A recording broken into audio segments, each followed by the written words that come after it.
City of Hope has a 100-plus year tradition of philanthropy, and every year 100,000 donors, 25 to 35,000 volunteers help us raise money for our mission. Without the generous donations, we would not be able to accelerate the level of science and the level of clinical care that we're able to provide. It funds absolutely almost everything you can think of, from what we do in the laboratories to what we do in the clinics. A lot of the things that occur here would never happen without donor support. Donors make everything live here.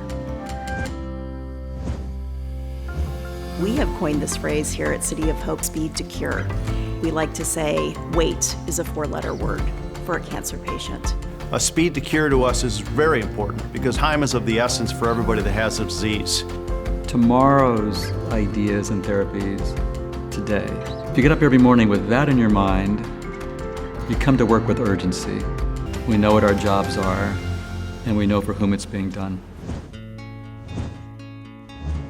Philanthropy is really the lifeblood of research. Often, the truly new work, the new idea you draw on the board, is supported by a donor. There's a lot of new, novel, innovative, and that is City of Hope. There's a hum of excitement and expectation, very high expectations.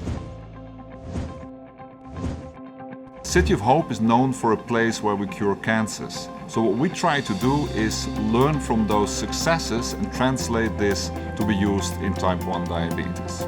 We have already learned how to tailor the immune system to attack cancers, and now we're trying to use similar tricks to actually teach the immune system how not to get type 1 diabetes. And to do that, we first must make the beta cells happy again, and second, we need to educate the immune system. And with those things together, we have the perfect storm to cure type 1 diabetes. So, for example, we can develop a vaccine that will actually educate the immune system. And that's done by a vaccine that actually shuts down an immune response rather than activate it. Another way is to engineer the immune system to specifically attack the hyperactive immune cells that destroyed the beta cell. We've now reached a very exciting time. We are at the harvest stage. All the new ideas that we developed into new therapies have finally reached the bedside. And we're all excited to see whether any or all of them are able to cure type 1 diabetes. This is the one we want to go look at. If you look at why I came to City of Hope now 10 years ago, I came on a dream and a prayer. It was a promise I had made to a family that lost their little girl to neuroblastoma, and that I said I was going to do something in her name. And the name of this drug is AOH 1996, and it stands for Anna Olivia Healy, and her birth year was 1996. You know, when I first discovered this funny protein 20 years ago, I never envisioned that it would become the foundation of a new drug. If you look at these big 3D structures of these proteins, it is like mapping a world, like a whole new planet, and finding the right canyon or gully or valley to actually send the drug to. And that's what we've done here. This protein, it's a driver for all cancers. It's important for the maintenance. It doesn't start cancer, but it's important for keeping it going. And so that's what we're targeting.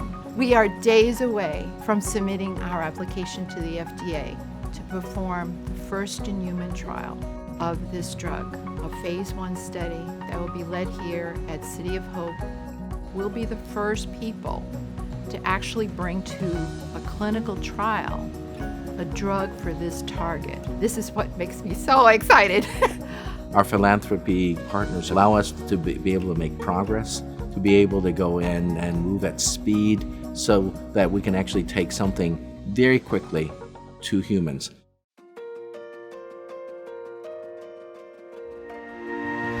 What I work on in my laboratory is a field called oncolytic viruses. So viruses in nature only infect and kill certain cells. So it's not far-fetched to think that you can actually have a virus that only likes infecting and killing cancer. Cancers usually are not just confined to a single area. So now envision that we're going to take a virus, and by sending it into the bloodstream, it circulates the body. But because of the way the viruses have been designed, they sort of leave all of the normal tissues alone, and they find all of these deposits of cancer wherever they're hiding. What our effort at City of Hope really entails is we have now designed what we think are the next generation, very exciting and promising viruses. But not only have we designed them, we have actually tested them in the last 3-4 years, made them in the clinical grade, so we are ready to take it as a medicine to humans. And the really nice thing about our relationship with the furniture industry really is that they have been there for us as we have developed this program. It's all about trying to cure more people, trying to extend more life. It took quite a while for me to understand that a lot of people don't get this kind of care. Without the donors, none of this would be possible. I wasn't supposed to be possible, and my son really wasn't. He's here, and it's beautiful.